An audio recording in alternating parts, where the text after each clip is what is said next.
我哋係美聯清潔環保啦，同埋係做一啲環保廢紙業㗎啦。咁我哋另外有2間公司咧，就喺觀塘嚟嘅。咁啊，最主要咧係做一啲環保回收嘅嘢啦，係分類啦。咁例如我哋呢啲一籠籠咧，就喺屋邨收翻嚟㗎啦。呢啲係廢紙啦，品質分為A 級啊、B 級嘅紙啦，例如報紙啊、紙皮啊咁。門市比較報紙多啲，因為多數都係樓上啊、隔離咗嗰啲大廈嗰啲阿婆啊、阿公啊攞嚟嘅報紙比較多啲咯。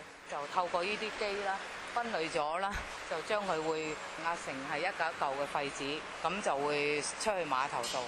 如果好似呢啲地區咧，舊區啊，佢個收嘅量咧唔會太多。本身呢度以前係碼頭啊、果欄啊，咁收嘅紙量唔會太多咯。咁我哋最主要都係靠出邊收翻嚟多，靠屋邨車翻嚟多。好似我哋觀塘嘅鋪咧，就佢個量比較會多啲，即係佢個大廈會多啲。一日我哋收翻嚟咧，大概6-7噸度啦。紙皮我哋而家收緊9毫子1公斤啦，報紙係收緊過1人錢啦。我覺得西環因為呢度比較僻一啲啊，即係唔同話喺大街個競爭力咧就係冇咁大。由頭街頭到街尾都係5檔，大家都係做嗰個價錢，係在乎自己嗰個做生意個榜。運去碼頭咯，大陸循環再做咯，一定要返大陸做。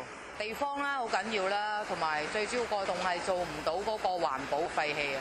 你做到嗰個回收，你做到嗰個分類，但係仲係嗰個污染嗰個做唔到呢個效果出嚟啊！我哋而家最大一間出口商，譬如福和咁，都係要靠返大陸。